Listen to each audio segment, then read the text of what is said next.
नमस्कार मैत्रिणींनो, आज या ठिकाणी आपण अयंगार स्टाईल बेकरी केक बनवणार आहे। हा केक मी घरच्या घरी बनवलेला आहे।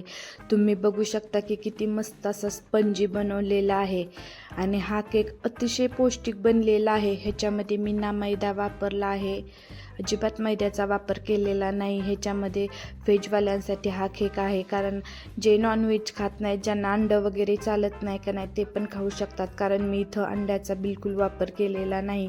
तुम्ही बघू शकता की खूप असा सॉफ्ट आणि स्पंजी झालेला आहे। अगदी लहानांपासून मोठ्यापर्यंत सर्वजण आवडीने हे केक खातात। सर्वप्रथम मी तेजस्वी माझ्या चविष्ट भोजन या यूट्यूब चॅनलवर सर्वांचं मनापासून स्वागत करते।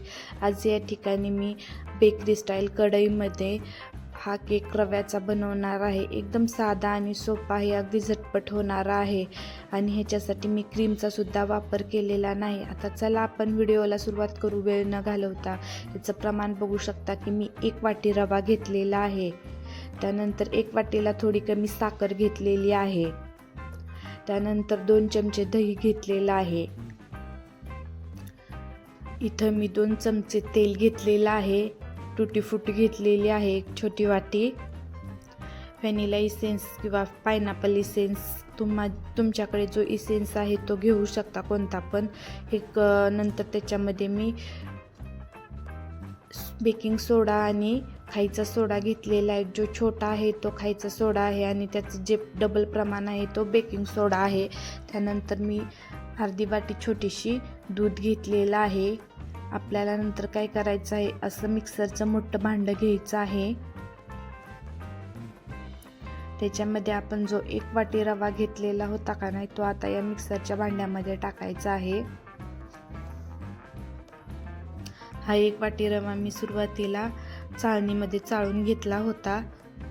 त्यानंतर 1 वाटीला थोडी कमी साखर मी या मिक्सरच्या भांड्यामध्ये टाकत आहे। आता हे एवढं पहिल्यांदा सुरुवातीला आपल्याला मिक्सरमधून हलवून घ्यायचं आहे आणि बाकीचं साहित्य नंतर थोडंसं आपल्याला हळूहळू टाकायचं आहे।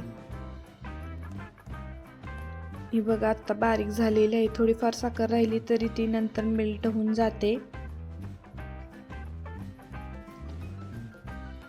त्यानंतर आपल्याला त्याच्यामध्ये 2 चमचे जे 1 वाटी दही घेतलं होतं ना ते घ्यायचं आहे। जास्त टाकलं तर केक आंबट होईल, त्याच्यासाठी थोडंसंच घ्या तुम्ही। नंतर 2 चमचे तेल मी आपल्या पोह्याचा चमचा आहे ना तो घेतलं होतं, तो ह्या दह्या नंतर मी या मिक्सरच्या भांड्यामध्ये टाकलेला आहे। त्यानंतर इथं मी दूध वापरलेलं आहे, कारण दूध वापरल्यामुळे सॉफ्टनेस येतो। तुम्ही हवं तर पाणीही घालू शकता।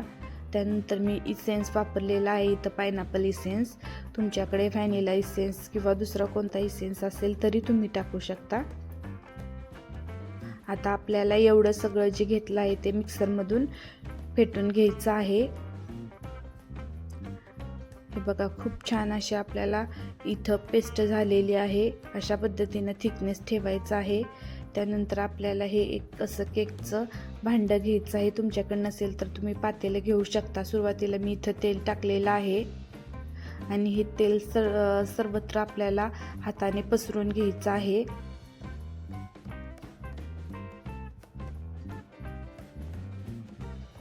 तेल सर्वत्र मी इथं पसरून घेतलेलं आहे।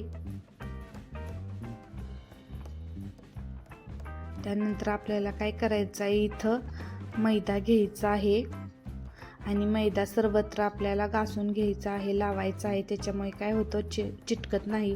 इथं बटर पेपर असेल तरी तुम्ही लावू शकता, परंतु बटर पेपर नसेल तर तुम्ही ही ट्रिक यूज करू शकता। त्यानंतर मिक्सरच्या भांड्यामधलं जे आपलं बनवून तयार झालेली होती पेस्ट, ती आता म्हणजे त्याच्यामध्ये रवा, त्यानंतर आता आपल्याला इथं मोठा चमचा बेकिंग सोडा टाकायचा आहे आणि छोटा चमचा जो आहे तो खायचा सोडा टाकायचा आहे। पुन्हा एकदा मिक्सरमधून फिरवायचा आहे। तर मी हाताचा बिलकुल वापर केलेला नाही, सर्वत्र मिक्सरमधूनच मी फिरवून काढलेला आहे। त्यानंतर आपण या मिक्सरच्या भांड्यामध्ये रवा, साखर, दही, तेल, बेकिंग पावडर, बेकिंग सोडा, इसेन्स टाकलं होतं, ते मिश्रण आता आपल्याला या केक पॅनमध्ये टाकायचं आहे आणि त्यानंतर आपल्याकडे टूटी फ्रूटी असेल तर ते आपल्याला टाकायचं असेल। जर तुमच्याकडे टूटी फ्रूटी नसेल तर तुम्ही ड्रायफ्रूटचा सुद्धा इथं वापर करू शकता। आणि त्यामध्ये मी टुटी फुटी टाकलेले आहे आणि वरून पुन्हा एकदा आपल्याला ही पेस्ट टाकून घ्यायची आहे रव्याची आणि पुन्हा एकदा वरून आपल्याला डेकोरेशनसाठी टुटी फुटी टाकायचे आहे. आणि तुम्ही इथं काजू बदाम पिस्ता वगैरे असेल तरी तेही इथं वापरू शकता. बघा खूप छान अशी आपली पेस्ट बनवून तयार झालेली आहे बेकरी स्टाईल रवा केक बनवण्यासाठी. त्यानंतर प्रीहीट करण्यासाठी आपल्याला काय करायचं आहे, एक 2 ते 3 मिनटं आपल्याला मोठ्या गॅसवर कढई गरम करून घ्यायची आहे. एक 5 मिनटं झाली की आपल्याला काय करायचं आहे, थोडासा गॅसची फ्लेम कमी करायची आहे आणि त्यामध्ये आपण हा केक पॅन जो आहे ज्याच्यामध्ये आपण सारण ठेवलं होतं सर्व भरून ते आपल्याला इथं कढईमध्ये ठेवायचे आहे. आता हे झाकण थोडं छोटं होते म्हणून मी बदलत आहे. आता मी इथं परातीचा वापर करणार आहे. हे परात मी उलटं झाकण करून ठेवणार आहे कारण याची साईज या कढईला परफेक्ट अशी बसते.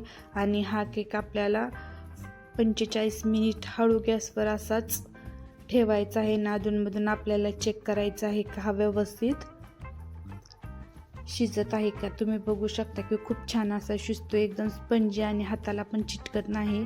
ज्यावेळेस हाताला चिटकतो त्यावेळेस समजायचं की आपला केक थोडासा कच्चा राहिलेला आहे. हवं तर तुम्ही टूथपिनचा सुद्धा वापर करून चेक करू शकता. परंतु बघितल्यानंतर माझ्या लक्षात येते की हा केक परफेक्ट झाला का नाही, त्यामुळे मी काही टूथपिन बघितली नाही. त्यानंतर तुम्ही बघू शकता की ह्याचा कलर पण चेंज झालेला आहे आणि किती दुप्पट असा हा केक फुगलेला आहे. आता हा केक थंड होण्यासाठी आपण थोडा वेळ खाली करून ठेवणार आहोत आणि एका ताटामध्ये काढून घेणार आहोत. तुम्ही बघू शकता की किती छान असा आपला अय्यंगार स्टाईल रवा बेकरी केक बनवून तयार आहे. आत्ता हा केकची खूप ट्रेंडिंगला हा केक चालू आहे, त्यामुळे म्हटलं चला आपल्याला जमतोय का नाही त्यासाठी आपण पण बघावा. परंतु मला खूप छान असा परफेक्ट जमलेला आहे. माझ्या मुलांनी अगदी लहान मुलांनी खूप आवडीनं खाल्लेला आहे. तुम्ही बघू शकता की किती सॉफ्ट अँड स्पंजी हा केक झालेला आहे. इथं क्रीमचा सुद्धा आपल्याला वापर करायची गरज नाही. बघा किती स्पंजी अँड सॉफ्ट झालेला आहे. तुम्हाला हवं तर मी एक काढून दाखवते, एक छोटासा केकची साईजचा मी ह्याच्या चाकूने काढून दाखवते म्हणजे तुमच्या लक्षात येईल की किती सॉफ्ट हा केक बनलेला आहे. थोडासा गरम आहे अजून. खूप छान आणि खूप स्पंजी असा आपला रवा केक बनवून तयार झालेला आहे. इथं अंड्याचा सुद्धा वापर केलेला नाही.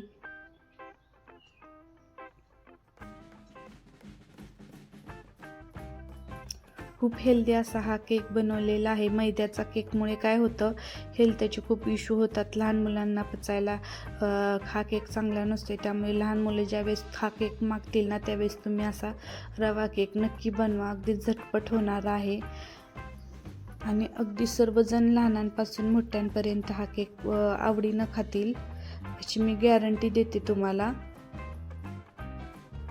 खूप छान आणि मी हा केक पहिल्यांदाच केलेला आहे, पण खूप परफेक्ट असा केक बनवलेला आहे. त्यानंतर मी असा केक 2दा घरी बनवलेला आहे मुलांसाठी.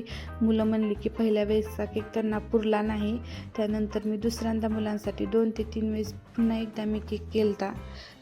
त्याच्यासाठी मी हा जो केक आहे तो साधारणतः 2 ते 3 दिवस इझिली टिकू शकतो.